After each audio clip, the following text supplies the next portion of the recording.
Eh bien, salut à tous les Moldus, j'espère que vous allez bien. Moi, ça va super. On se retrouve aujourd'hui pour une nouvelle. Non, non.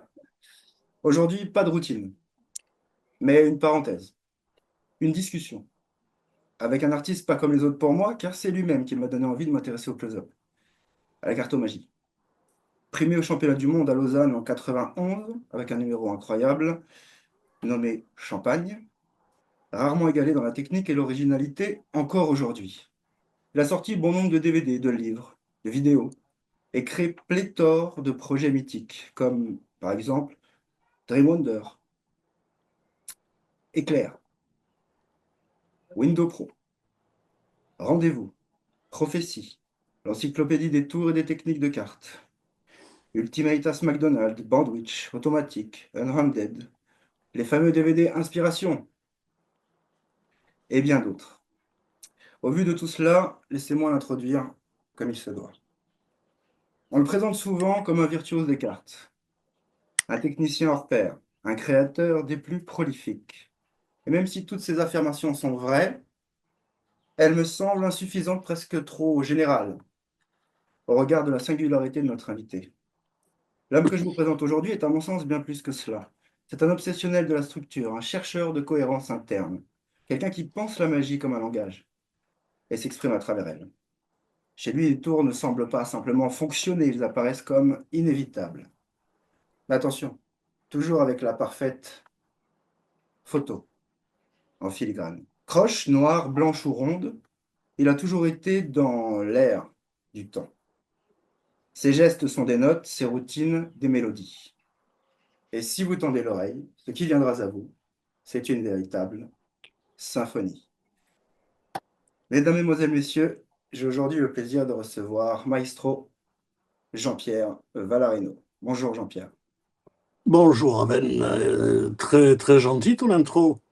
C'est sincère, moi, il n'y aura pas de flagornerie dans cette interview, juste de la sincérité. Les gens me connaissent, ils le savent. Donc je le pense vraiment, et voilà. Eh bien, écoute, tu es pas loin de chapitres dans le bouquin que je suis en train de faire pour les Trois Monkeys, où je parle beaucoup de musique. J'avais remarqué cette petite appétence pour la musique, effectivement. Aujourd'hui, donc, je vous reçois pour parler un peu de magie. C'est un petit peu votre domaine quand même, un petit peu. Donc, voilà, j'ai préparé quelques questions. Vous avez eu l'élégance et la gentillesse de bien vouloir vous soumettre à la questionnette.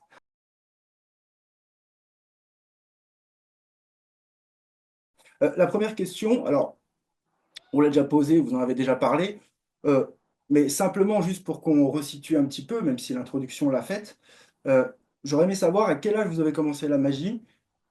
Et pourquoi et par quoi? Je sais que vous étiez photographe. Alors, ne vous étendez pas dessus, parce que je pense que voilà, mais simplement, très rapidement, comme ça, pour qu'on situe juste un tout petit peu, à quel moment vous avez mis le pied dans la porte ou la main dans le terrier, quoi. Bah écoute, c'est très simple parce que j'ai un ami, enfin un ami de ma famille qui était avocat d'ailleurs, Mhm. et qui est venu voir ma mère, et puis à un moment donné, il a voulu lui faire un tour de pièce et m'a demandé de me rapprocher, j'étais pas loin, Mhm. du comptoir, du magasin de photos où j'étais, et il a fait disparaître une pièce. Alors, comme tout le monde, j'ai été, on va dire, surpris, mais dans le bon sens du terme. Et ensuite, comme il y avait mon mariage qui était pas loin, je lui ai demandé s'il voulait bien me faire quelques tours au mariage. Mais surtout, le cadeau, c'est de me filer au moins une explication. Et c'est ce qu'il a fait. Et à partir de là, je suis rentré dans le club de Nice, malgré d'autres loisirs, parce que j'avais un loisir qui me semblait vraiment très pertinent, parce que j'adorais ça, c'est les échecs. Ah, d'accord. Et le dessin.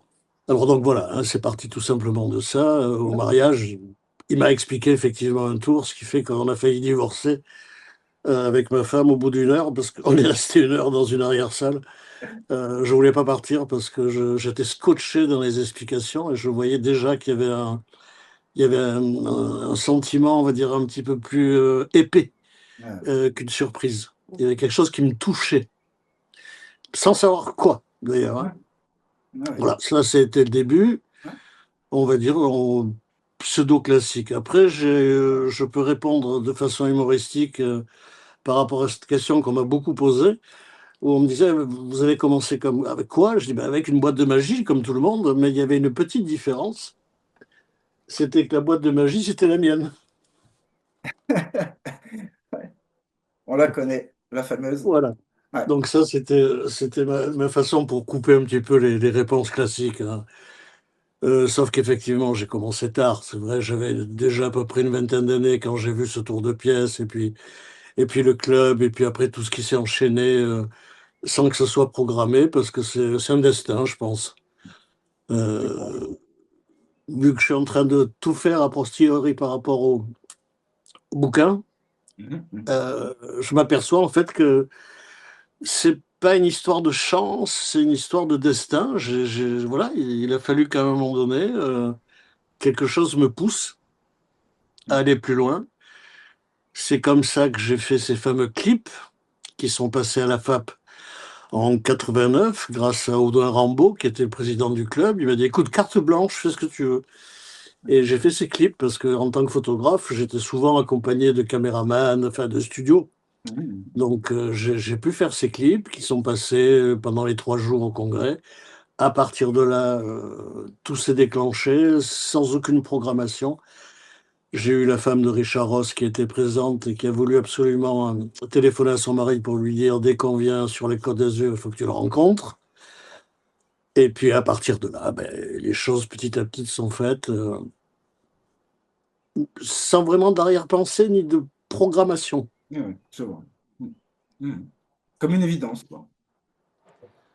Ben, ça devenait quelque chose de naturel. Et puis quand j'ai vu qu'il y avait effectivement la possibilité de commencer ce métier, on va dire de façon un petit peu marginale, parce que quand je suis allé au concours mondial, poussé par Richard Ross, j'ai trouvé déjà tous les organisateurs.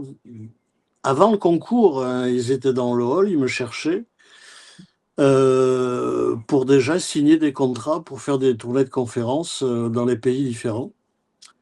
Tout Incroyable. ça grâce à une cassette vidéo qui s'appelait Carte Fantasy et qui avait été tournée par Mephisto pratiquement dans l'année, juste un petit peu après le congrès de la FAP, où ils ont voulu faire un truc professionnel. Et cette cassette, elle est partie bien avant moi, ce qui fait que j'ai été connu sans savoir. Et en fait, quand je suis arrivé au concours, la cassette avait déjà fait le tour du monde et ça avait occasionné des demandes qui m'ont amené à un moment donné à me dire, je continue la photo ou pas? Alors, comme j'avais fait déjà beaucoup, beaucoup en photo, j'avais vraiment mis les choses dans la salle où il fallait, c'est-à-dire je m'étais occupé de ma famille, de ma mère, de tout le monde. Tout était bien, bien cadré. Je me suis dit, allez, je me lance. J'ai pris la décision de partir. J'avais fabriqué tous mes gimmicks parce que je savais qu'un magicien qui fait des conférences ne peut pas gagner sa vie, il faut le savoir. Même s'il en fait autant que quelqu'un qui est demandé, est très demandé. Parce que moi, je crois que j'ai fait entre 5 et 600 conférences à peu près, hein.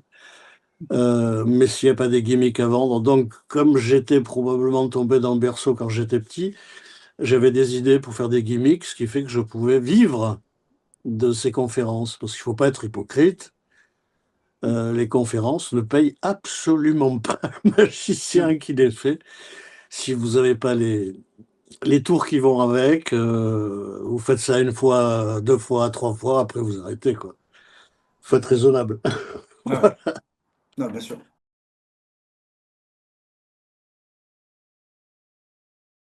Est-ce que vous vous souvenez justement de votre première création? Oui, Alors, pas forcément, oui, pas forcément, même si elle n'est pas forcément sortie, mais le premier truc que vous avez créé pour un besoin spécifique ou même enfin, sans l'avoir vu, quoi. Même s'il existait peut-être, on s'en ça, c'est pas le problème. Mais que vous avez créé quelque chose, la première vraie oui, création. oui. Oui, Je m'en rappelle comme si c'était hier parce que c'est quelque chose qu'on n'oublie pas. c'est Il pas y a faux. eu deux approches. Une qui était dans la partie que j'aimais, c'est-à-dire faire des routines de cartes, hein, etc. Et Mhm. après, dans la partie, on va dire, gimmick. Et il Ouais, s'avère que dans la partie gimmick, j'avais sorti Fasten Your Seatbelt. C'est un étui, en fait, qui était comme un Wallet. d'accord. Ça, c'était mon premier gimmick. Et ensuite, au niveau tour, c'était influencé par Dave Vernon que j'avais vu. Ouais. J'ai eu la chance à un moment donné de voir tous ces grands magiciens que ensuite j'ai eu dans ma bibliothèque, parce que j'avais aucun livre quand j'ai commencé.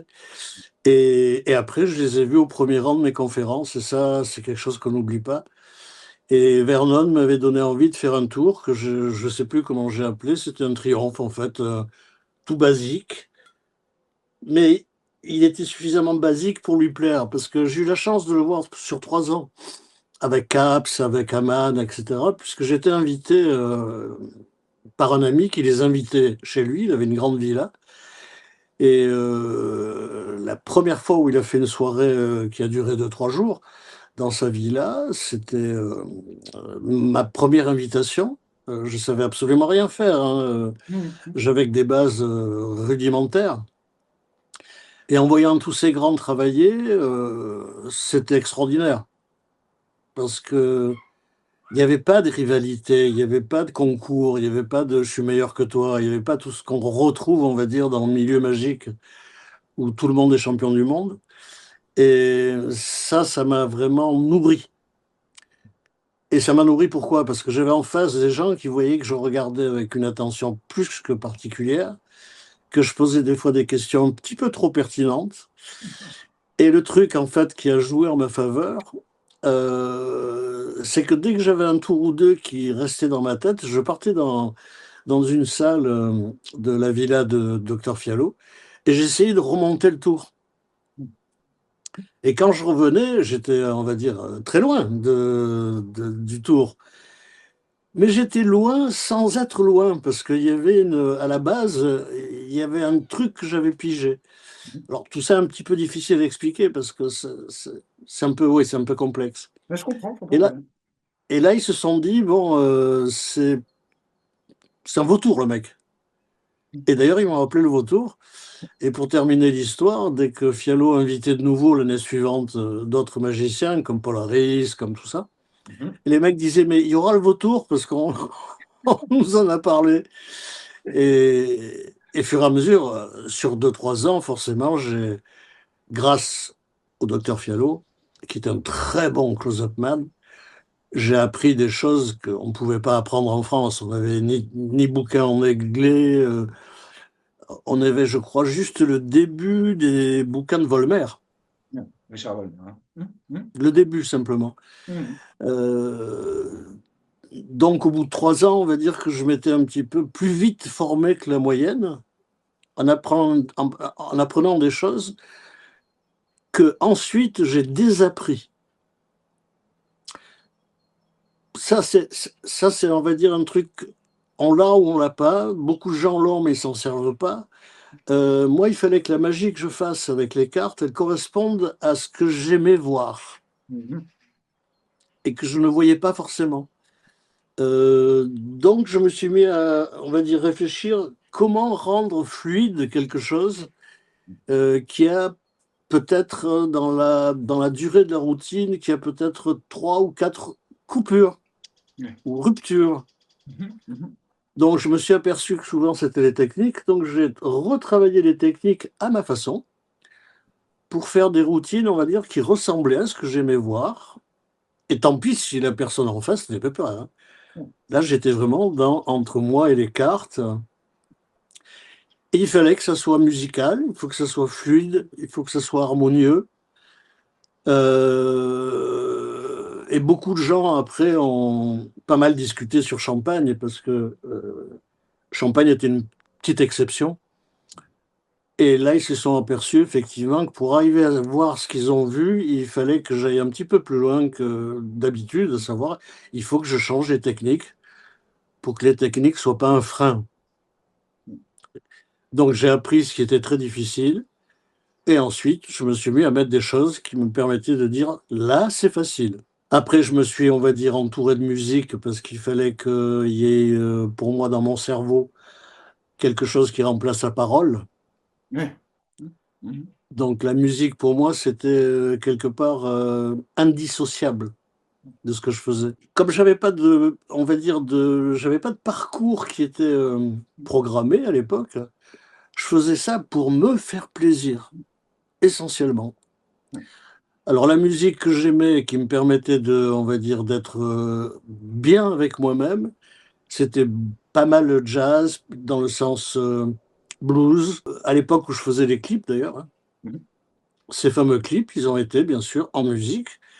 Et comme j'avais strictement rien à dire, bah, je me suis entouré d'un petit théâtre où on voyait que les mains, Ouais. les cartes et les pièces.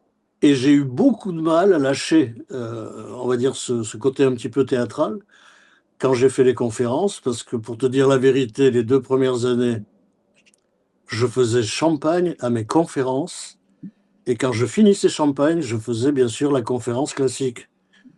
Donc j'étais un petit peu fou, hein, quelque part, parce que c'est un travail monumental, quoi. Ah ouais, c'est monstrueux, monstrueux, C'est énorme. monstrueux. Ouais. On voit ça comme ça passe très vite. Mais bon, faut être bien réveillé du début à la fin, tu vois. Ouais, ouais, ouais, légèrement, ouais.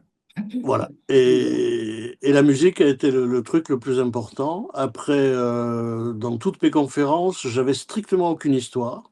Mhm. Mhm. Parce que j'estimais que si j'arrivais à trouver de bonnes histoires, pour moi, bien sûr, que pour moi, hein, Mhm. je fais pas la leçon aux autres, hein, pas du Non, tout, hein. non, non, bien sûr. Ben, si tu veux, l'histoire que je pouvais trouver en parlant de n'importe quoi, qui soit un petit peu, on va dire, intelligent ou intéressant, Mhm. gâchait, on va dire, la concentration des spectateurs sur l'effet que j'aimais qu'ils voient. Ouais. Ouais. Et c'est comme ça, quelque part, que ben, j'ai été accepté, si tu veux. Je suis pas le type qui te fait rêver, tu vois, au niveau verbal. Oui, voilà, bah oui, d'accord, d'accord, oui. Oui, oui, bien sûr. J'étais très, très loin de tout ça. Et tant qu'on acceptait ce que je faisais, ben, je continuais. Et c'est peut-être pour ça, c'est, je crois, Larry Jennings qui me l'avait dit. C'est pour ça qu'à l'époque, j'ai pas eu trop de types qui sont venus dans mon job. Ouais, ouais, personne. Ben, il n'y a pas eu grand monde. Après, effectivement, ça a donné, on va dire, envie de commencer à avoir un toucher particulier, une douceur avec les cartes, bon, etc. Quand j'ai fait le Roomba Count, c'était D'accord. pas pour dire je fais mieux. Tu vois, c'était pour moi, dans mes routines, je pouvais faire de la musique. Et le gars qui est, on va dire, assez pertinent dans ce qu'il regarde, il regarde simplement les cartes folles. Et là, il voit tous les rythmes différents. Et il n'y a pas de musique, hein, je crois pas. Ouais. Et là, on s'est aperçu que le rythme, grâce à la musique, permettait d'avoir cette espèce de respiration à un moment donné, de surprise dans un autre moment, tu vois, etc. Ouais. Euh, c'est à peu près en gros ce que j'essaye d'expliquer en détail, on va dire, dans le bouquin. Mhm. Mhm. Ce qui n'est pas évident parce que souvent on me demandait, mais pourquoi tu écris pas? Alors c'est le premier qui m'avait demandé, c'était Gary Houlette, il m'a dit, fais-moi un bouquin sur les apparitions d'as, parce que j'étais un des premiers, par exemple, à faire le premier apparition d'as en fleurs Mhm. qu'on a sur la cassette Carte Fantasy d'ailleurs. Il m'a dit, il n'y a personne qui fait ce genre de truc, fais-moi un bouquin. J'ai dit, non, c'est pas le moment, j'ai pas envie. Et après Kaufman qui m'avait dit, mais pourquoi tu écris pas un bouquin sur la théorie? Mais je dis, parce que j'ai pas de théorie. Malheureusement, c'est l'instinct. Alors comment veux-tu expliquer à quelqu'un que tu travailles par instinct? Les gens ont peur de leur propre instinct. Ils se disent, non, il faut que j'apprenne, etc. Alors que moi, en fait, quelque part, comme j'attendais rien, Mhm. je me dis, je fais la magie qui me plaît. Donc, je vais pouvoir maintenant, tranquillement, aller chercher toutes les thématiques, des collectors, des triomphes, de tout ce que tu veux. Et je me les mettais tout simplement à ma façon, qui était qu'il faut que je regarde avec plaisir ce que je fais. Ce qui fait que j'ai pu continuer jusqu'à ce que des problèmes de santé, si tu veux, Mhm.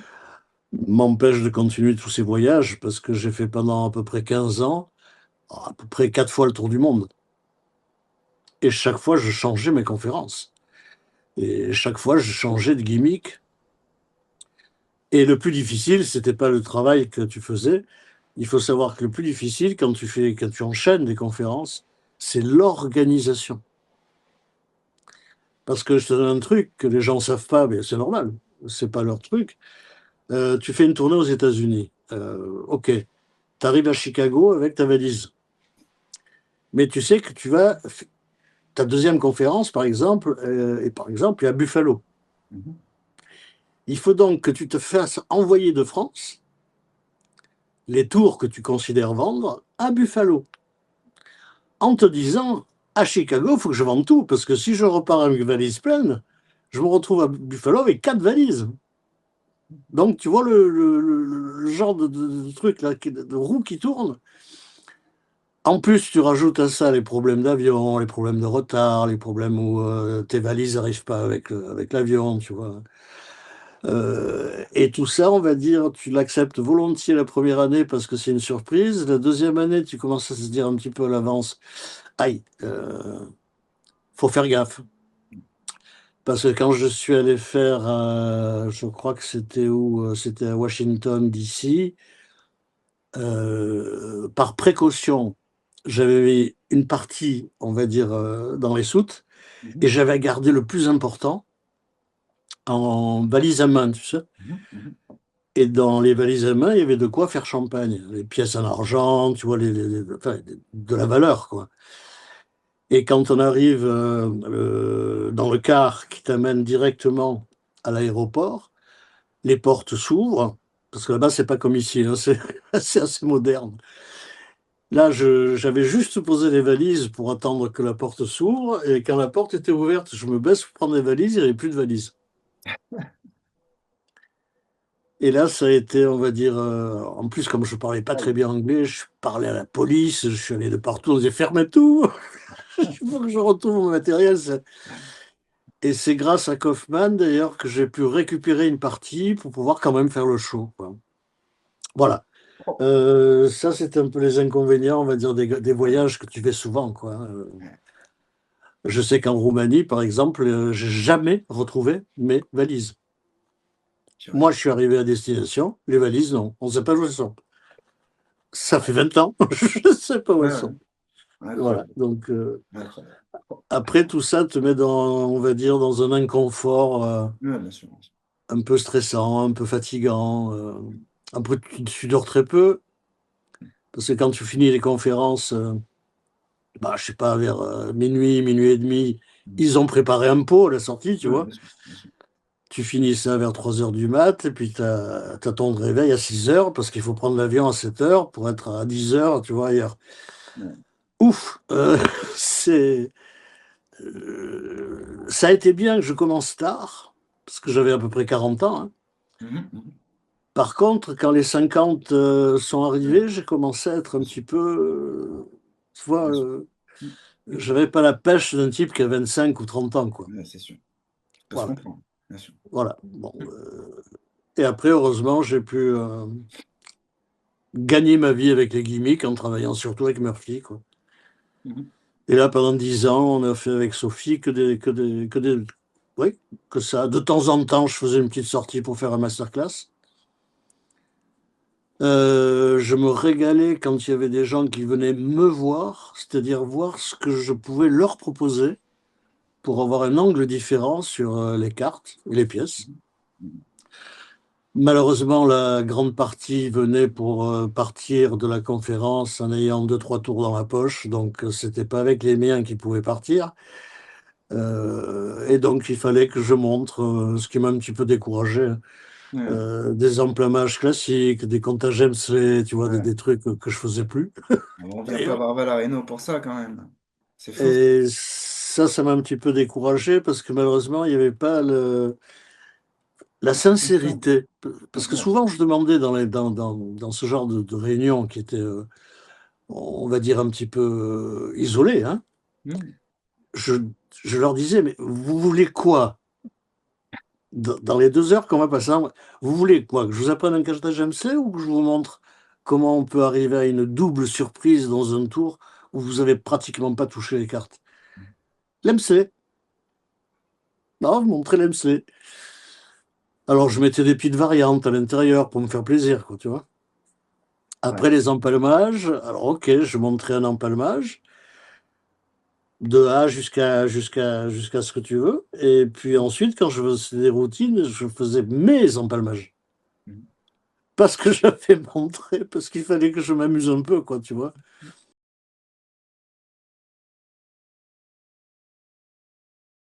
Pensez-vous que la magie doit parfois accepter d'être moins forte pour être plus juste? En gros, ce que je voulais dire, c'est que est-ce que parfois, surtout pour les gens, est-ce que parfois on doit, par exemple, dans une routine qui va être très longue, où il y a, comme certaines routines, où il y a beaucoup, beaucoup, beaucoup d'effets, est-ce que parfois il faut sacrifier malheureusement un effet, même peut-être qu'on aime bien, on dit, ah, attends, ça m'embête de l'enlever, ça, pour que la routine soit plus homogène, plus juste, plus fluide? Est-ce que c'est acceptable d'après vous ou non? Il faut, quoi qu'il arrive, garder tous les effets, se débrouiller pour tous les mettre, ceux qu'on voulait mettre à l'origine, quoi. Hein, voilà un petit peu, quoi. Alors écoute, je vais répondre très facilement à cette question parce que je l'ai Mhm. vécue. À deux titres, elle est intéressante, ta Ouais. question, parce que je l'ai déjà posée à l'époque quand j'avais la chance de pouvoir être entouré de tous ces grands magiciens. Nakachian, qui était l'agent, et qui est devenu l'agent de Sébastien d'ailleurs, du plus grand cabaret, D'accord, était à l'époque, si tu veux, l'agent de Monaco. d'accord, Et elle m'avait demandé de faire le cabaret au moins une fois par an. Un mois, tous les soirs, au cabaret de Monte-Carlo, au Loves. Donc d'accord. là, j'avais plus du tout de magicien en face de moi. Ouais, ouais, bien sûr. J'ai mis en priorité, si tu veux, parce que c'était un peu une corvée, quelque part. Parce que j'ai pas commencé la magie avec des profanes, en fait. Ouais, J'ai ouais. commencé directement. Avec Alors, il des... fallait que je me fasse plaisir. Mhm. Alors, je vais répondre à toute ta question qui va te. La réponse va te surprendre.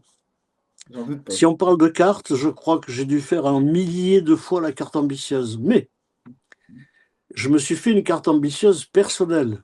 Mhm. C'est-à-dire que j'avais des effets qui tombaient, qui étaient en crescendo, Mhm. mais qui pouvaient s'arrêter à n'importe quel moment. D'accord. C'est-à-dire que pour les gens, le dernier effet, pour eux, c'était la fin du tour. Mhm. Et quand je voyais que je pouvais continuer, je continuais. Mais je restais dans ma ligne. Il fallait que moi, j'imagine que j'allais surprendre les autres.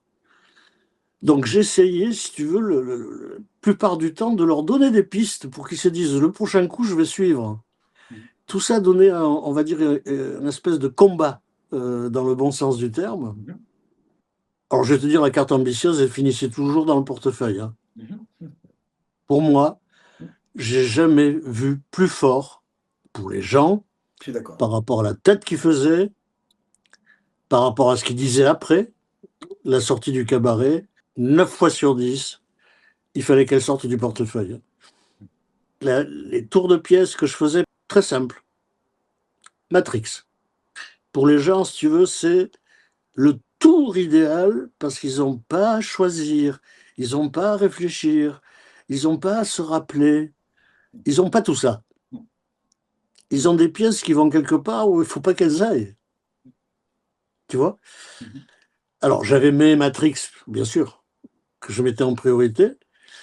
Donc en gros, mes tournées, on va dire, au cabaret ou au Love, c'était carte ambitieuse et Matrix, pour que je me fasse plaisir et qu'il puisse y avoir des questions-réponses, des retours avec les gens.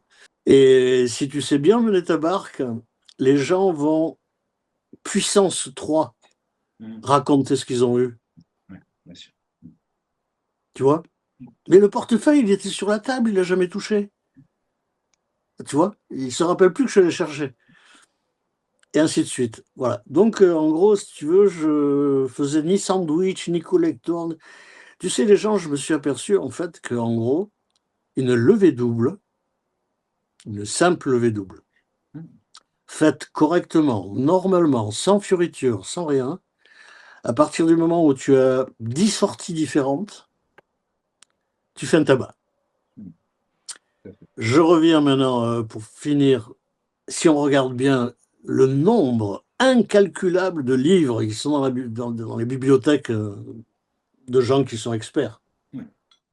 pas juste pour voir les couleurs des livres, hein, qui ont lu et qui ont écrit ces livres, je posais la question, qu'est-ce qui revient le plus? Carte ambitieuse. Carte ambitieuse. Alors, je ne sais pas si ça, c'est quelque chose qui a été écrit, développé ou pas. C'était dans les couloirs, on va dire, en off. En gros, il y avait toujours une carte ambitieuse ou une partie. Quand le mec voit que sa carte change dans sa main, si tu veux, tu peux faire toutes les routines que tu veux, celle-là, il va s'en rappeler. Quand on sait ça, on est en harmonie avec les gens. Et c'est pour ça que j'étais en phase avec Ascanio, parce que quand on discutait, quand j'allais à l'Escurial, on était souvent en train de discuter tous les deux et on était partisans de... À partir du moment où la personne va réfléchir sur ce que tu as fait, il faut que ce soit facile pour elle. Mm. Si on fait des trucs complexes, elle est perdue. C'est pour ça que lui est arrivé à une théorie que moi je n'avais pas du tout, c'est le contraste et l'anticontraste. Mm. Moi, j'allais pas aussi loin qu'Ascanio, si tu veux, hein.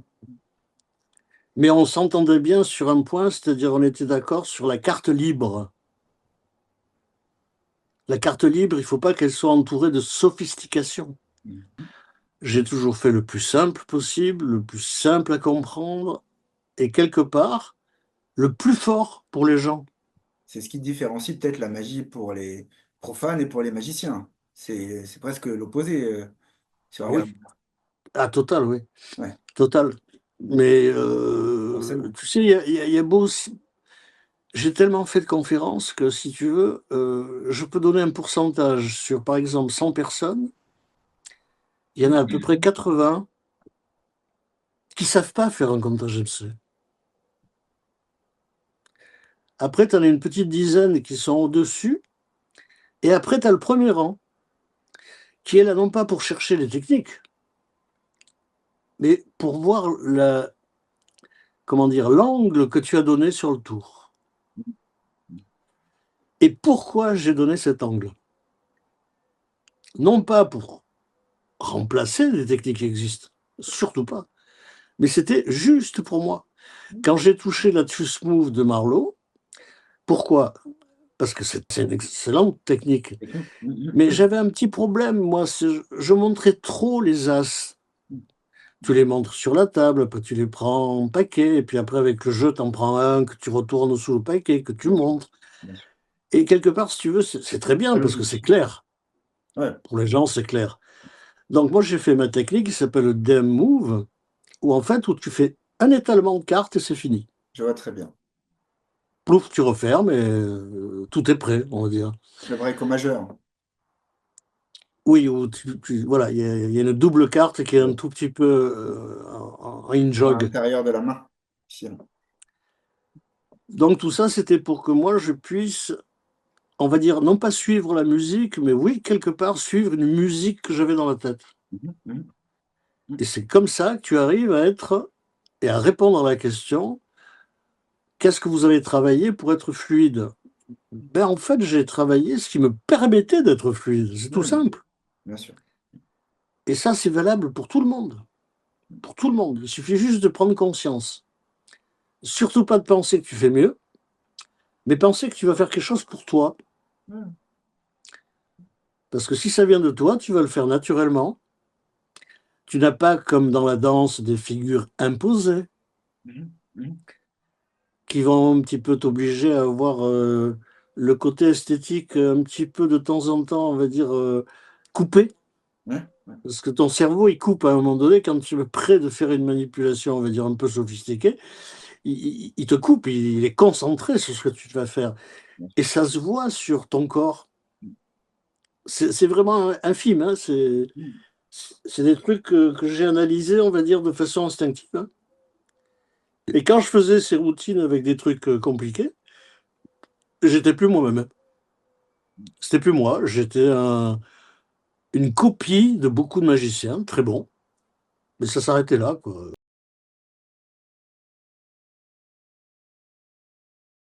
Et y a-t-il des effets ou des tours que vous trouvez trop beaux pour être faits trop souvent? C'est assez intéressant de savoir ça de votre part. Non, alors en plus, ça dépend qui regarde, hein. Chaque fois que je prenais l'avion pour aller faire le show, la conférence, je me disais, qu'est-ce que je peux faire en troisième mi-temps? Oui. Un truc que le type ne connaît pas. Donc il faut que ce soit risqué, mais risqué grave, hein. Donc quand j'avais des idées qui étaient impossibles, je ne repoussais pas. Je Mhm. garde en tête le truc Mhm. impossible et je veux qu'il devienne au moins probable. Et le premier effet que j'ai trouvé comme ça et qui a été le détonateur pour le reste, c'est un simple tour où tu dis au type, il garde son jeu, il mélange son jeu, il met les mains sous la table, il coupe le jeu où il veut, il regarde la carte, il ferme et il me repasse le jeu sous la table. Mhm. Mhm. Et je me rappelle quand j'ai fait ce tour, je suis tombé juste, parce que normalement tu as 3 ou 4 sorties. Mhm. Ce qui est déjà pas mal, hein, sur un truc où tu sais rien, quoi. C'est clair. Mais là, c'était tombé juste. Je crois que tous les mecs qui étaient autour, ils m'ont détesté, hein. Il y a des chances.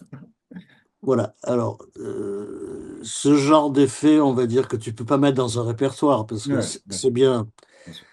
c'est un peu emmerdant, tu sais, les tours à questions, à rallonge, etc., quoi. Enfin, pour moi, hein. Ouais, ouais, ouais. Mais il y a des moments où tu te dis, je peux le faire. Je fais pas ça n'importe où, à n'importe quel moment. Il y a toujours, si tu veux, dans ces troisièmes mi-temps, il y a toujours quelques petits échanges. Ça, c'est très important parce que tu vois comment les gens ils tiennent leurs cartes. Tu vois qu'ils font des tours et ils coupent. Si le mec que tu as vu 2, 3 fois couper au milieu, tu te dis, lui, je risque de peut-être le prendre tout à l'heure pour couper son jeu sous la table parce qu'il va couper au milieu. Tu vois? Etc., etc. Après, quand tu récupères le jeu, que le mec a fini de compléter son jeu, tu as mis un coup de stress parce que tu y récupères le jeu avant qu'il ait vraiment complètement tout égalisé, tu vois. Alors tout ça, ça s'étudie. Et ce qui est beau, et ce qui me plaisait, c'est que tu n'es pas à 100%. Ouais, ouais. Tu prends un risque. Et le risque, ça te donne, on va dire, ce côté qui malheureusement n'existe plus après quelques années de magie, parce que tu sais ce que tu fais, tu sais comment ça marche, tu vois. Même comme si souvent je le faisais d'ailleurs, quand je faisais le squelette du tour, je voyais à quel moment ça pouvait déraper, donc je faisais une sortie de secours. Et ça me permettait, si tu veux, de commencer. Quand je commençais par exemple Champagne, je ne savais pas si j'allais le terminer comme il était prévu au départ. Ouais, d'accord. Ok. Et ce Intéressant. petit coup de stress, si tu veux, ça me donnait ce côté. C'est plus une machine qui fait quelque chose. Tu vois, c'est l'humain. Qu'est-ce qui va se passer si je loupe ici? Voilà, donc ça m'a permis de continuer à avoir, on va dire, cet amour que j'avais pour les cartes, parce que ça a été vraiment un coup de foudre, hein. Ça a été un coup de foudre, direct. Il faut les soigner, il faut leur parler, elles te répondent. Tu vas voir quelqu'un qui va rifler le jeu, on va dire, de façon normale, ça va faire, tu vois. Mais si tu fais, psst, elles t'ont parlé, elles t'ont répondu. Tu D'accord. les as pas mis dans une épreuve d'effort, tu vois. Alors tout ça a l'air peut-être fou, hein. Ah, pas du tout. Enfin, pour moi, pas du tout. Donc voilà, si tu veux, il y a eu cette espèce de suite, hein. Les cartes, elles ont vu que je les touchais avec amour, donc elles m'ont répondu avec amour.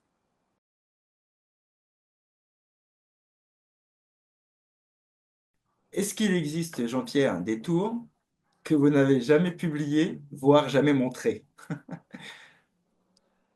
Je crois pas. Il faudrait que je me replonge dedans, parce que moi j'ai arrêté, si tu veux, depuis à peu près 5 ans. Que ce soit avec les gimmicks ou n'importe quoi d'autre, les DVD, tout ce qu'on veut. Je me rappelle même pas des tours que je faisais à l'époque, parce que j'ai descendu un rideau pour pas souffrir. Ouais, ouais, je comprends. Mm. Et là, en ce moment, je souffre parce que, à Ouais, cause des 3 Monkeys, je suis obligé de revenir en arrière pour essayer de trouver les tours, comment ils venaient, pourquoi, ceci, cela. ouais. Et des fois, je me heurte à mon cerveau qui ne se rappelle pas du tout. Mais par contre, une chose, j'ai vraiment toujours tout donné. D'accord. Ok. Euh, Ça a commencé à se voir dans tous mes DVD pédagogiques où le gars qui achetait par exemple un DVD sur les levées doubles, il en avait 30 dedans, quoi. Ouais, ouais, je les ai tous, presque. J'exagère un peu, bien sûr. Les forçages, je mettais tout ce que je pouvais à l'intérieur. Comme je n'ai jamais été avare, si tu veux, j'ai vraiment à chaque fois donné ce qui était au moment où je faisais mon best. Le meilleur à chaque fois. Voilà. Donc je gardais rien pour. Voilà. Non, mais J'ai d'accord. jamais eu cette idée de mettre de côté, quoi. Ouais, ouais. Ah, beaucoup le font, moi je le sais de source sûre, mais, mais non, mais d'accord. Ok, très très bien.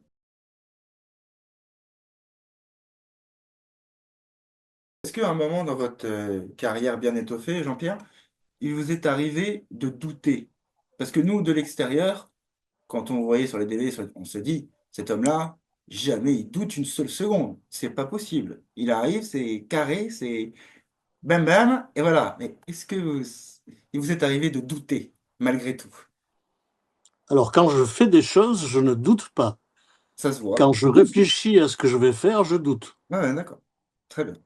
Belle Par nuance. exemple, quand j'ai commencé à travailler pour des raisons X, des mouvements de tricheurs, à l'avance, je doutais. Et moi, il faut pas que je doute, parce que si je doute, je ne fais pas. Hmm, Parce d'accord. que je sais que ce ne sera pas Hmm, suffisamment bien. Donc, je me rappelle la soirée où j'ai fait à peu près toute une soirée entière sur les prises du milieu en triche. ouais, très dur. Ouais. Et j'ai vu que je n'étais pas moi-même. Il fallait trop que je me concentre. Ouais, d'accord. J'en avais pas fait assez, tu vois. Ouais, ouais, ouais. Voilà. Pour être naturel, il aurait fallu que je passe je sais pas moi, 3, 4 mois dessus. Ah, des mois. J'ai toujours trouvé qu'il y avait un décalage, si tu veux, entre tout ce qu'on pouvait faire en triche, C'est pas faux. de façon vraiment superbe, Ouais. et tout ce qui existait dans les tables de jeu. Parce que moi, j'ai eu cette chance, je l'explique dans le bouquin d'ailleurs, où j'ai Mhm, accepté d'aller sur une table de jeu. mhm, mhm. Eh ben, c'est pas du tout pareil. Tu mélanges pas un jeu 25 fois, Non, tu vois. Tu fais pas ce que tu veux avec les cartes. c'est clair. T'as un donneur. Dealer, tout à fait. Et là, un jour, j'ai rencontré à l'Escurial un véritable tricheur qui avait invité Tamarise. Alors, je sais pas pourquoi on est devenus potes très vite, parce qu'il a senti que j'étais pas du côté des mecs qui faisaient entre, par exemple, Ortiz et Billis. Ils arrêtaient pas de se faire du ping-pong, tu vois. Ouais, ouais, tout à fait. Il me disait, tu vois, ça, au deuxième mélange, le mec, il finit dans la rue, hein. Ça n'existe pas. C'est fort probable, oui, effectivement. Voilà. Ouais. Euh, donc, avec lui, puis il me dit, on voit jamais, à aucun moment, on peut voir la face d'une carte. À aucun moment. Et du coup, à partir du moment où tu fais quelque chose, ok, en démonstration pour, on va dire, attirer l'attention de gens, se dire, putain, c'est génial, la triche, tu vois. Ouais, ouais, bien Mais sûr. comme c'est faux, c'est pas vrai. Ouais, ouais. Non, c'est la fausse triche aussi. Voilà, c'est une triche dans la triche, tu vois. Ouais, exactement. Exactement. Alors, bien sûr, tu gardes les faux mélanges parce que, bah, d'abord parce que c'est des tricheurs qui ont inventé tout ça, hein, au départ. Beaucoup. Après, c'est Hernaz qui a pu mettre ces manipulations dans son bouquin, hein, Mhm, son mhm. premier livre. Oui, les faux Escalade. mélanges, tu les gardes, bien sûr, parce qu'il faut faire des mélanges. Et là, il y a eu beaucoup, beaucoup d'avancées sur les faux mélanges, genre américain. Chapeau. Là, tu vois, j'y suis pas trop allé. Et j'ai vu que les résultats étaient vraiment superbes. Mais c'était pas quand même mon truc. Je préférais travailler sur une double en poussant simplement les cartes, Mhm. plutôt que continuer à travailler sur des donnes du milieu, parce qu'autant dessus et dessous, c'est facile. Oui. Par contre, au milieu, attends, Ah ouais, c'est dur. faut s'accrocher, quoi. Ah, très, très Par dur. contre, tu vas vachement t'accrocher quand tu pousses 2 cartes à la fois. Mine de rien. C'est beaucoup moins spectaculaire, C'est sûr. Mais si on se met dans la théorie d'Ascanio, que j'ai appris par la suite, c'est que pour lui, il faut que la personne qui regarde puisse le faire. Donc si tu commences à faire sauter deux cartes en l'air, le type, il se reconnaît pas du tout. Quelqu'un de normal, son pouce, il pousse une carte, la main droite, elle prend la carte. Ben, ça a l'air de rien, mais regarde bien tous les types qui font des cartes, il y en a très peu. Il y a Carlos qui fait ça. Mais il faudrait que je lui dise, il a un petit problème sur le retournement. Alors comme je le vois bientôt, on va se faire un débat parce que pour te dire la vérité, quand il me parlait de bouquin en disant Jean-Pierre, il faut que tu fasses un livre, j'en avais déjà fait 5. Hein. Celui-là, c'est le dernier d'ailleurs. Il me disait, il faut que tu fasses. Mais j'ai dit, je n'ai pas de théorie. Et il me dit, Jean-Pierre, en n'ayant pas de théorie, tu as déjà une théorie. C'est pas faux. Ouais, c'est pas faux. Chose que j'ai jamais pu vraiment comprendre, tu C'est vois. bien du vacarme, hein. Non, mais si, ne pas avoir de théorie, c'est une théorie. Il n'y a pas Voilà. de...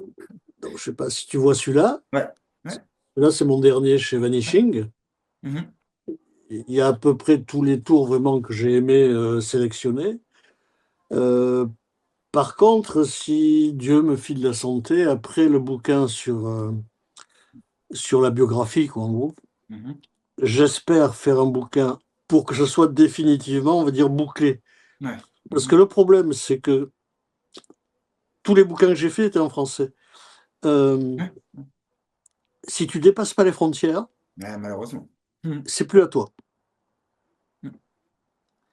Et quand j'ai vu le nombre de techniques que j'avais sorties et qui étaient dans les mains des autres, je me Ah dis bah, putain, ça me fait quand même chier, quoi. ah bah, et moi, je reprends tous les lundis sur le VM Live, je reprends pas, et c'est filmé, c'est enregistré, hein. Des gens disent, mais tu sais d'où ça vient cette technique? C'est Jean-Pierre Valérian, c'est Jean-Pierre, et plusieurs fois, hein. Ils savent même pas, hein. Ils ne savent pas, hein, la plupart, hein.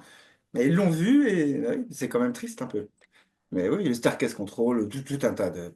Tout le monde l'utilise, Et il y en a beaucoup qui savent pas, hein. oh putain, comment je l'ai appelé celui-là, le contrôle qui était sorti après une conversation avec Ascanio, c'était Optical Control. Ah, Optical, oui, dans le jeu au Voilà, milieu avec le doigt qui lisse, ouais. voilà, Ouais. ouais. Mhm. Et là, l'avantage, quand on en avait discuté avec Ascanio, il me dit Jean-Pierre, c'est génial, pourquoi? Parce qu'on te voit juste mettre la carte à l'intérieur et tu passes le jeu. C'est tout. Ouais, il est génial, hein. Tout est fini. Alors, ce que je faisais pas, mais que j'ai un tout petit peu abordé dans le bouquin, c'est que quand j'apprenais aux autres, par exemple, pour contrôler une carte, faire les triples coupes, les doubles coupes, tu vois, Mhm, mhm, je pouvais pas leur dire que c'était pour moi un contresens. mhm. Parce que quand tu fais mettre une carte en jeu et qu'immédiatement tu fais 14 coupes, pour soi-disant perdre la carte, ce que les gens disent, hein, je perds la carte et regardez, je perds la carte, regardez. Pour moi, c'était l'inverse. Non, il la cherche, tu vois. Ouais. Donc, c'est un peu, quelque part, si tu veux, à partir de là que j'ai abordé mes techniques pour éviter d'être un peu en contresens. Mhm, Voilà. je comprends. Et même un saut de coupe fait excellemment Mhm. me dérange dans la tenue. Ouais. J'aime pas, si tu veux, c'est personnel, hein. Ouais, ouais, ouais. Ouais, je comprends. J'aime pas tenir le jeu à deux mains. Ouais, on sent. Voilà. Surtout pour faire un saut de coupe. Mhm. Donc il y avait des choses un petit peu comme ça qui, on va dire, n'étaient pas dans ce que j'aimais. Alors j'ai fait à peu près tous les sauts de coupe qui existent, grâce à Kaufman, parce qu'à l'époque c'était un des plus rapides. Mais t'as beau regarder tous les sauts de coupe, latéraux, enfin tout ce que tu veux. Si toi t'es debout, que les gens sont assis, ouais, Ouais, ils voient pas quand ça part, mais ils voient bien sûr du dessous que ça revient. Hein. Euh, ou alors tu fais du bébel, c'est-à-dire que tout est planqué, du début jusqu'à la fin. Mais alors t'as des mains, franchement, elles sont pas belles. Hein. ouais, c'est vrai. Ouais, c'est un peu. Tu étouffes le jeu. C'est un autre style. Ouais, ouais. Non, mais là, on est à l'opposé, hein, presque. Ouais, effectivement. C'est pour ça que celui que j'avais choisi à l'époque pour me faire plaisir, c'était celui de Le Paul. le spread pass. Le Paul, ouais. Mhm. Et grâce à Ascanio, il m'avait donné, parce que c'était dans sa théorie, le fait de étaler le jeu, c'était pour montrer que la carte avait été prise et qu'elle est n'importe où dans le jeu. Donc il s'adressait à droite en faisant l'étalement, Mhm. Après, à il gauche. allait au centre, il allait à gauche, et à gauche, il n'y a plus d'angle. Ouais, ouais. Et quand il refermait, il faisait le spread pass pour le poser. Et ça, j'avais trouvé d'une intelligence.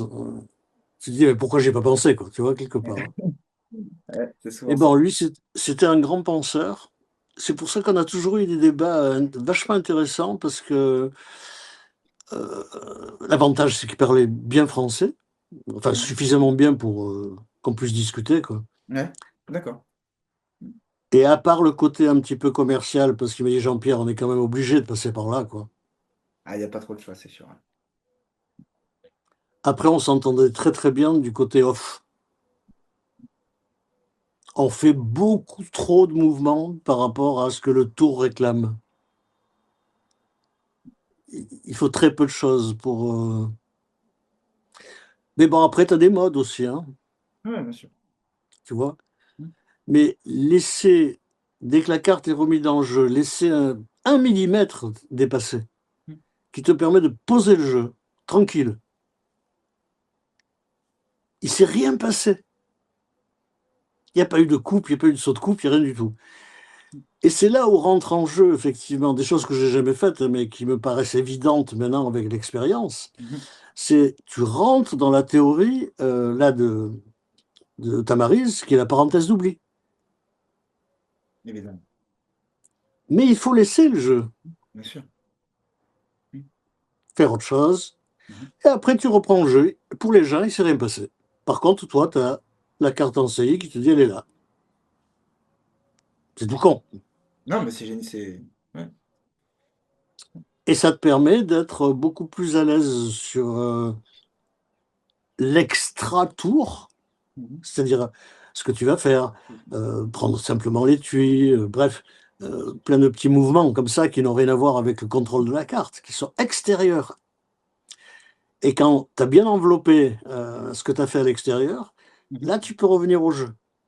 Tout à fait. Pour les gens, elle est perdue, la carte, elle est vraiment dans le jeu, quoi, tu vois. Ouais.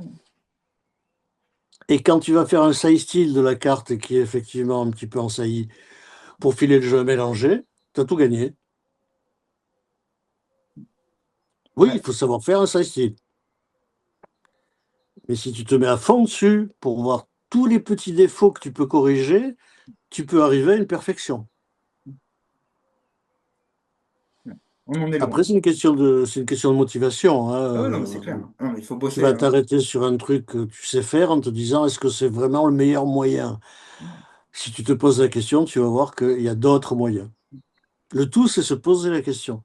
Et moi, j'ai eu une grosse surprise, si tu veux, à partir du moment où je me suis retrouvé dans la marge.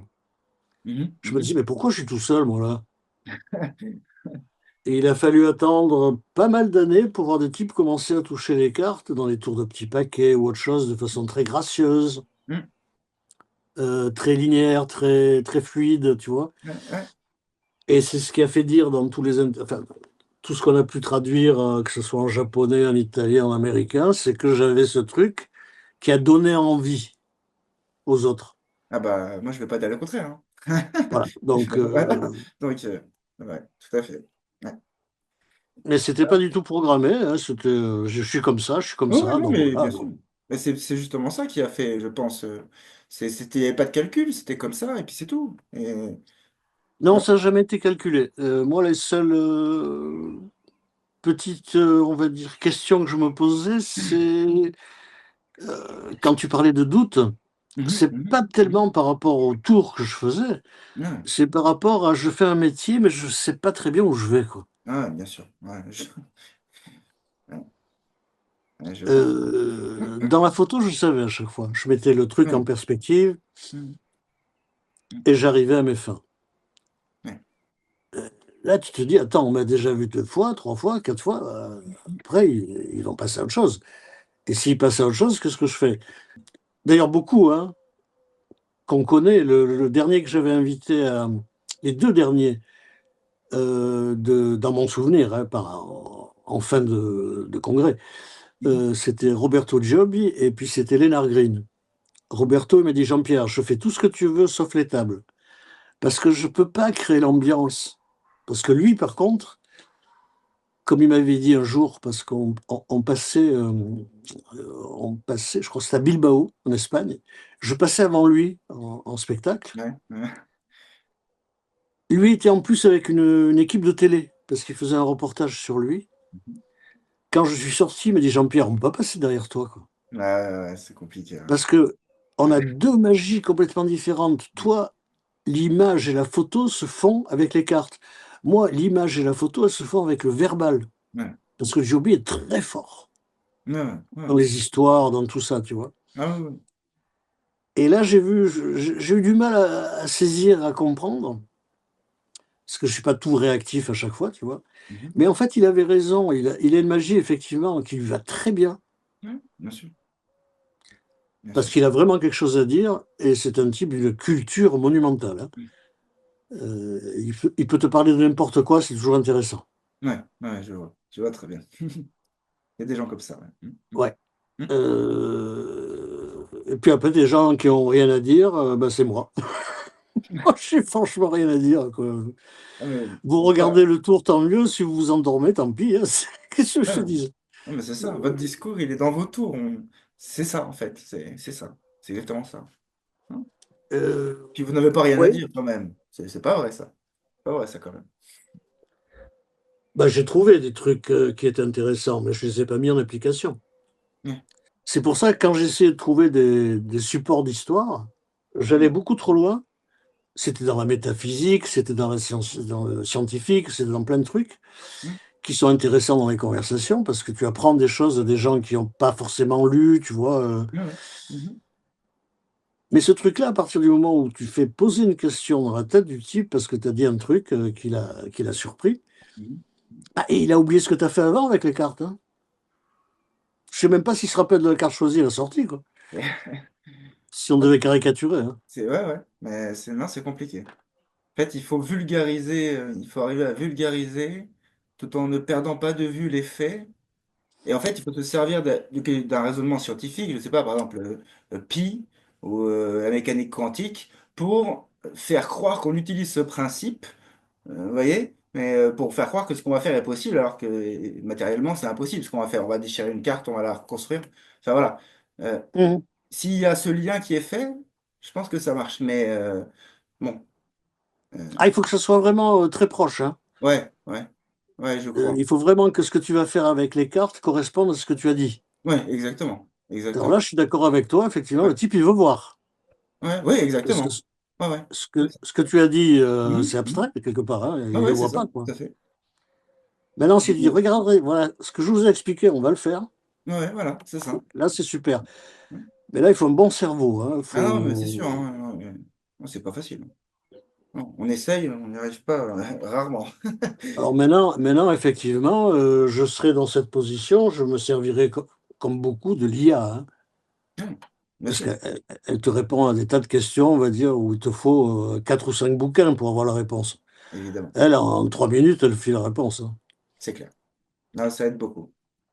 Parce que j'ai repris du moins en tête, et grâce à l'IA, j'ai repris, si tu veux, la théorie de Sladini, Ouais, c'est Lightning, ouais. Mhm. où on va retenir que l'image la plus simple, il disait, vous créez un écran virtuel, Croisement de regard. les gens s'habituent à regarder, et dès qu'on sort du cadre, la main qui sort du cadre attire tous les regards. Ouais, Donc ouais, l'autre main, ouais, elle est libre, tu ouais, vois. ouais, ouais, ouais. Et j'ai fait ma contradiction, quelque part, Mhm. pas pour détruire, Oui, mais non. moi, je n'avais pas de quoi sortir du cadre. Donc, Ouais. si tu veux, Mhm. je me sers de la misdirection dans le cadre. C'est pour ça que certains magiciens, quand on discutait, me disaient, pourquoi tu vas chercher tes verres à cognac comme ça, sans rien? Je dis, parce que je suis dans un mouvement, je suis dans une rythmique. Exactement. Donc, pour moi, je n'ai pas besoin d'avoir une grenade qui explose à côté, Non, on les voit pas, hein. On les voit pas arriver, hein. ou d'avoir Emmanuel Joly qui passe. Moi, perso, je fais d'instinct. Voilà. et ça passe. Enfin, ça a passé, en tout cas. Ça passe très bien. Ça passe très bien. Comme ça, il y en a un là. Sur un étalement, vous Mm. basculez toutes les cartes, vous arrivez au coin et en rebasculant, il apparaît au Ouais. bout. Celui-là, il est. D'ailleurs, le ruban fera partie aussi du bouquin parce que quand on parle d'esthétique, Mhm. les gens oublient que c'est pas simplement tes mains, Bien sûr. le jeu C'est les cartes, bien est sûr. esthétique. Bien sûr. Donc, quand tu fais un ruban, c'est pas anodin. Il faut se savoir que c'est pas des magiciens, ou même si c'est des magiciens. Ils regardent quand tu fais le ruban. Quoi Bien qu'il sûr. arrive, ils regardent. Et je me suis servi du ruban, si tu veux, pour faire des trucs, bah, comme l'apparition du verre. Ouais. Là, j'ai fini un empalmage au ruban, mais qui est complètement invisible, où la carte va à la main, et c'est pas la main qui va à la carte. Hmm. Et ça, c'est dans l'esthétique grâce au jeu.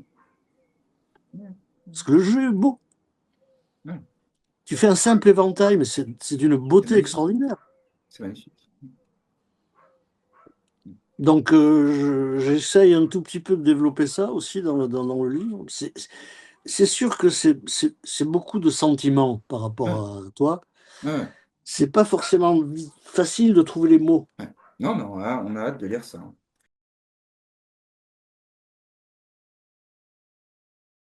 Je voulais savoir qu'est-ce que vous pensiez, par exemple, de la magie dite nouvelle, et notamment la magie, par exemple, numérique, avec des téléphones, Ah, des ça, je déteste. applications. Non, je déteste.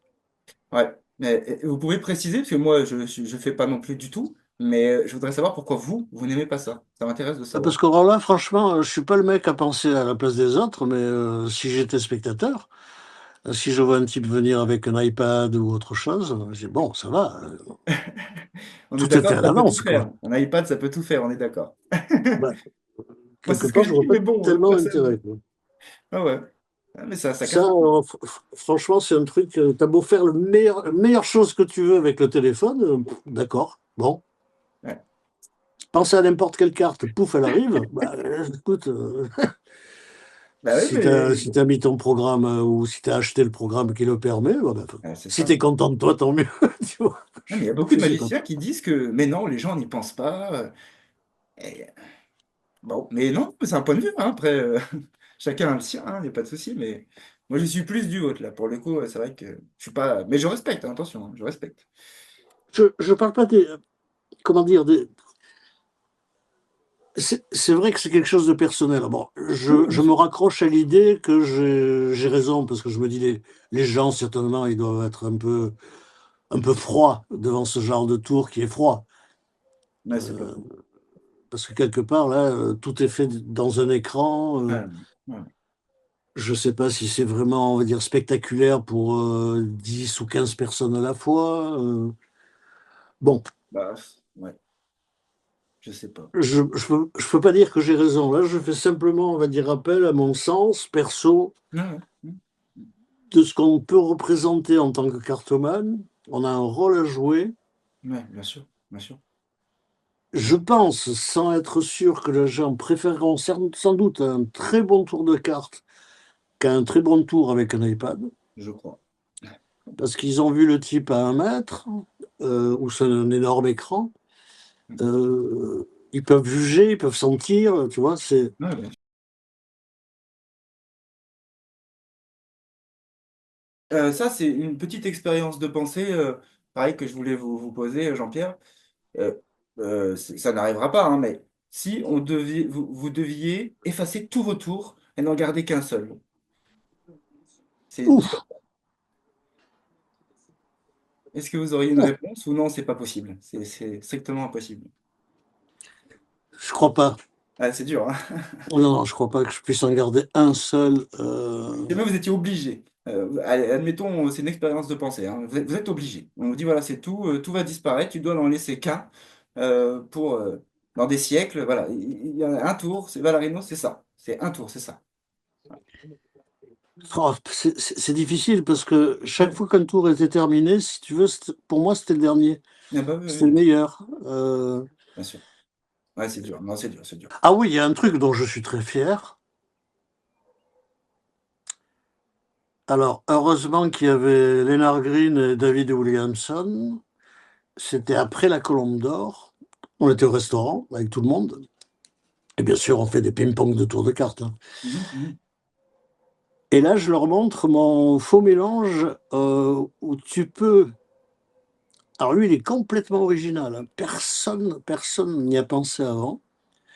Dans tous les faux mélanges à dégagement, euh, tu ne peux pas faire d'étalement.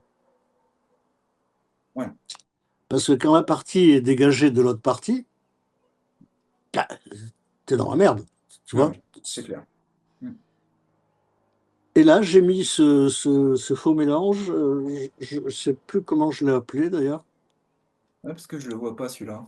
Hmm, Et ben, il est dans le nouveau bouquin. d'accord. Mais bon, on verra dans le nouveau bouquin. Et c'est le seul qui a vraiment, mais alors baisé total Williamson.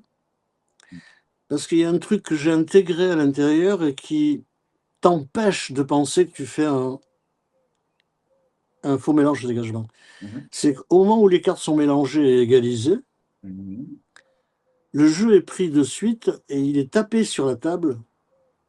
Ah Et tu oui. as le bruit. Tac, tac, tac, tac, tu vois.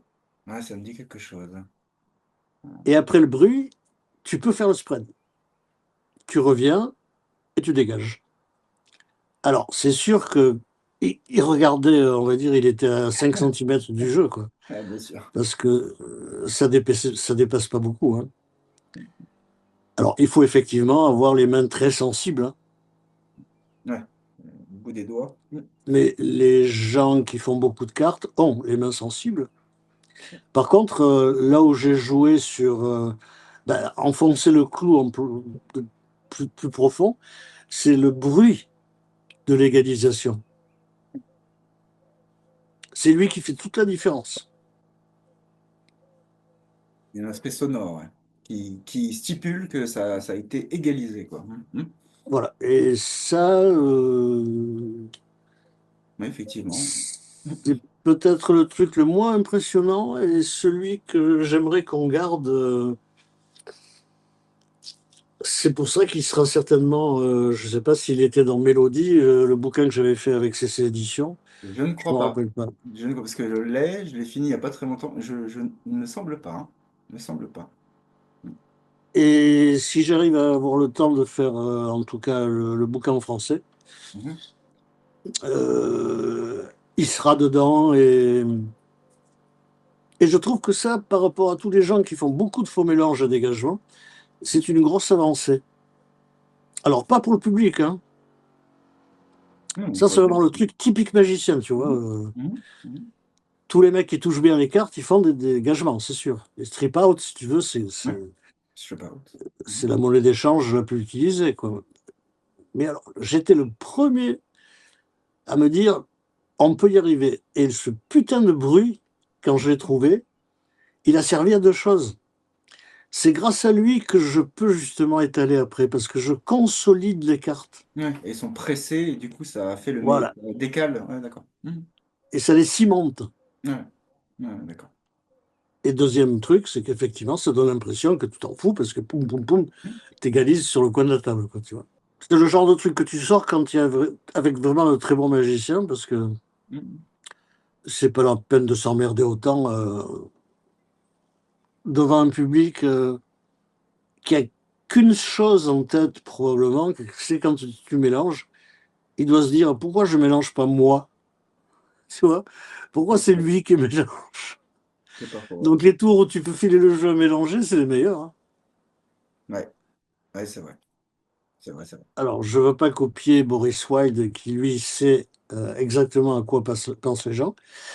Euh, donc c'est Dieu. Mais ceci dit, enfin bref, je crois que c'est le truc. Alors pourquoi je suis le plus fier? Parce que vraiment, il n'existe pas, quoi. Ouais.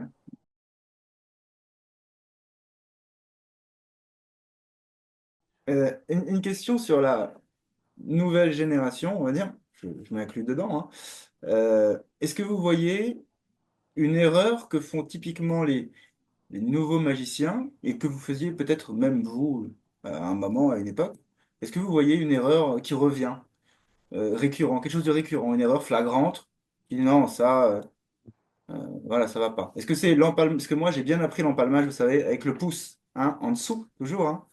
Euh, Hein. Par exemple, ça, moi je le vois même chez des gens, des magiciens dits renommés, hein, par exemple. Alors, pour te dire la vérité, je vois pas beaucoup, sinon pratiquement plus rien vraiment depuis 4 5 ans. Ouais, d'accord. Je comprends. Ce que j'ai vu à l'époque, alors c'est pas une bonne réponse, mais tout ce que je voyais Mhm. me confortait dans ce que je faisais moi, en me disant, OK, il y a de l'écart, tu vois. Ce qui était important, c'est qu'il y ait un écart, dans le sens où je reste à ma position de départ. Je vais pas être influencé parce que les tours que j'ai vus sont beaux, sont bien faits, Mhm. mais ils font pas partie de ma catégorie. Non, Donc, si j'essaye de me rapprocher, je perds. Je perds ce qui était vraiment mon truc naturel avec les cartes. non. Et c'est très facile de basculer parce qu'il y a de très belles choses. Non, bien sûr, bien sûr. Par contre, un truc où j'ai pas essayé parce que faut commencer à 14 ans, c'est la cardistrie. L'industrie? Ça, au départ, j'étais un tout petit peu de l'avis de gens comme Carlos où ils disaient oui, mais il n'y a pas de magie. J'étais un petit peu d'accord avec eux. Après, quand je regardais ça sur un autre angle, je dis, putain, c'est une évolution monumentale. Ah, Oui, il y a des choses à prendre, il y a des choses intéressantes. Mais là, il faut pas se tromper soi-même. Si tu commences pas très tôt, c'est hyper difficile. Ah, c'est très très dur. Pour une coupe, c'est des semaines et des semaines et des semaines et des semaines.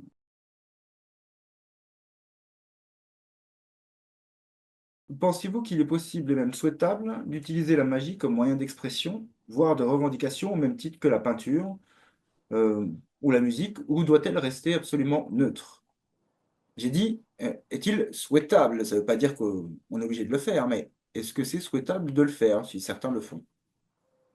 Bah, je pense que tu as la réponse à ta question parce que tout ce qui est scénique rejoint un petit peu ce que tu dis. Mhm, mhm, Là, c'est important à tous les niveaux. mhm, Après, en close-up, c'est quand même un petit peu éphémère, hein. Je me suis mhm, même disputé avec certains parce qu'ils disaient, mais en partant sur des conversations du genre, pour toi, qu'est-ce que c'est un artiste, etc. mhm. Euh, j'avais pas de réponse parce que moi, je me considère pas du tout comme artiste, Non, non, ce qui fâchait certains. Donc, je suis pas assez rentré, si tu veux, non, ouais. au niveau intérieur. Ouais, je vois. Vous avez laissé une distance quelque part, hein, peut-être. Ouais, donc je serais pas, si tu veux, en tout cas, j'apporterai rien au niveau de la réponse parce qu'elle serait improvisée, si tu veux, quoi. Parce que ça, c'est une leçon que m'avait donnée Hornecker à l'époque, Mhm. où je travaillais beaucoup avec lui, parce qu'il sortait des beaux catalogues. Ouais, ouais. Et il me disait, Jean-Pierre, tu sais, si le type qui a fait, par exemple, quand j'avais sorti, il y avait un tour qui me plaisait beaucoup. Alors, je connais pas l'origine vraiment, je connais que la version de Max Maven. Ouais. C'était la carte que, sur 4 dames, par exemple, quand le type disait je pense à la dame de trèfle, il étalait les cartes, Oui, oui. Mhm. et t'as la dame de trèfle qui est face en l'air, Mhm. Double index. double index, Mhm. et les 3 autres cartes étaient des cartes blanches. Carton. Ça, c'était sa version la plus jolie. Et je me suis dit, mais comment on pourrait sortir ce tour sans double index? Alors là, il faut aller loin. Mhm. Et un jour, il y a du Vivier qui a sorti un tour qui ressemble un petit peu à ça, avec une Mhm. pochette. Ouais, qui cache l'index. Mhm. Euh, Et je me suis dit, pourquoi ils ne trafiquent pas la pochette pour qu'on puisse sortir la carte, tu vois? Mhm. Mhm. Et là m'est venue l'idée du portefeuille qui s'appelait le JP Wallet, Ouais. Ah ouais. simplement par rapport à ce tour où je voulais sortir la carte entière. Ouais. Ouais. Alors après, on s'est aperçu effectivement que le portefeuille te permettait beaucoup, beaucoup, beaucoup de choses en mentalisme. Euh, le problème, effectivement, c'est que pour faire ce tour, acheter le portefeuille, je ne sais pas comment les vendeurs le revendaient, quoi, mais Murphy, il en a sorti à peu près 1000, je crois, ou 1500, il me semble. Ce qui est, ce qui est déjà pas mal pour un portefeuille qui coûte à la C'est énorme. base, voilà. C'est énorme. Mais c'était effectivement parti de là. Je me dis, pourquoi il fait une pochette truquée? Tant qu'à faire, allons jusqu'au bout, quoi, tu vois. Tout à fait. Et là, je me permettais de sortir la carte entière grâce au portefeuille. Et grâce à Murphy, parce que j'avais bossé déjà deux, trois fois chez les Chinois, Ouais. mais c'était très compliqué, Ouais. parce qu'il faut suivre, Mhm. tu vois, le travail, etc. Donc, Mhm. ça me prenait un petit peu la tête. Et Murphy m'a dit, enfin Patrick, que j'avais en correspondant, m'a dit, Mhm. écoute, on s'en occupe, on le fait faire en Inde. Donc j'ai envoyé tout ce qui était maquette pour qu'ils aient vraiment tout. La boîte très jolie, donc voilà. Alors tu gagnes un peu moins, c'est sûr. Ouais, forcément. Ils prennent leur commission, c'est normal. Voilà. Ok. Et je crois qu'il doit m'en rester un de portefeuille. Parce que j'ai rien gardé de tout ça. Bah, autrement, il faudrait une pièce de plus. Donc, à part les bouquins, j'ai rien gardé en fait. Ah ouais, ouais, ouais, putain.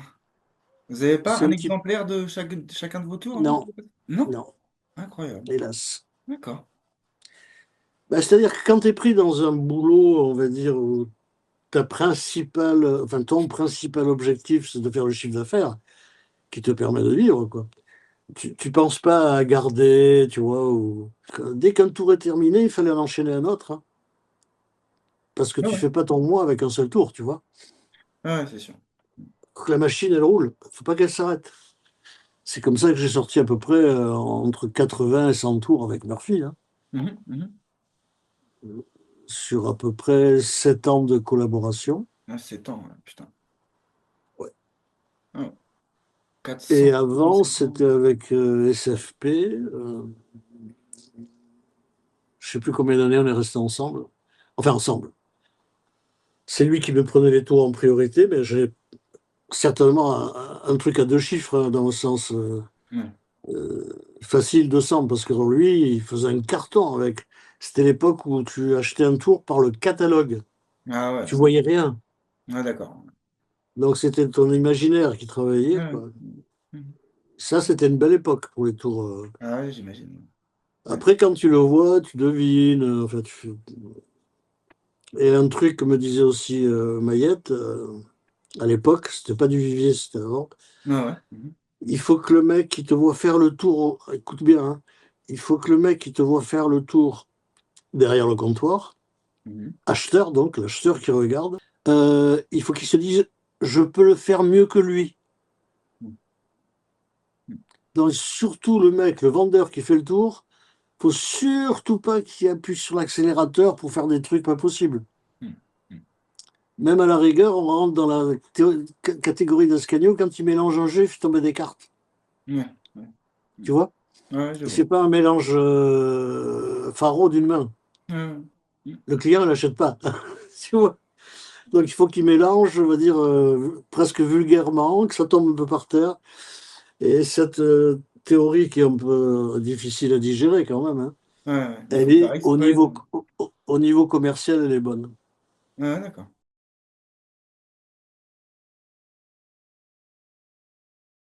Jean-Pierre, thé ou café?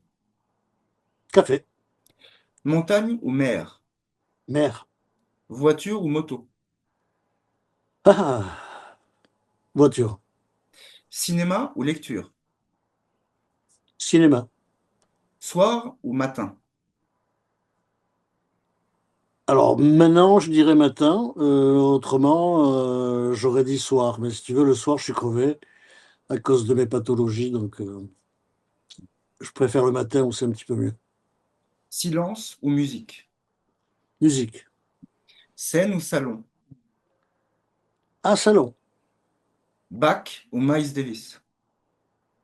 Mike Davis. Noir et blanc ou couleur? Couleur. Ordre ou chaos? L'ordre, bien sûr. Logique ou intuition? Intuition. Magie ou science?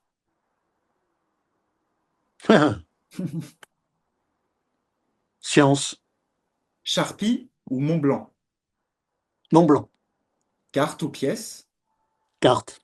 Transmettre ou surprendre? Transmettre. Einstein ou Tesla? Einstein. Marlowe ou Vernon? Vernon. Dernière routine, première création?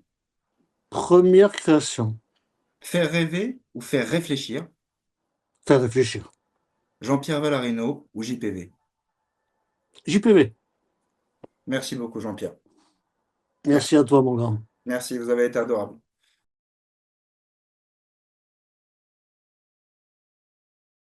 Eh bien, merci infiniment à Jean-Pierre Valarino pour le temps qu'il nous a accordé, pour ses précieuses réflexions autour de la prestidigitation.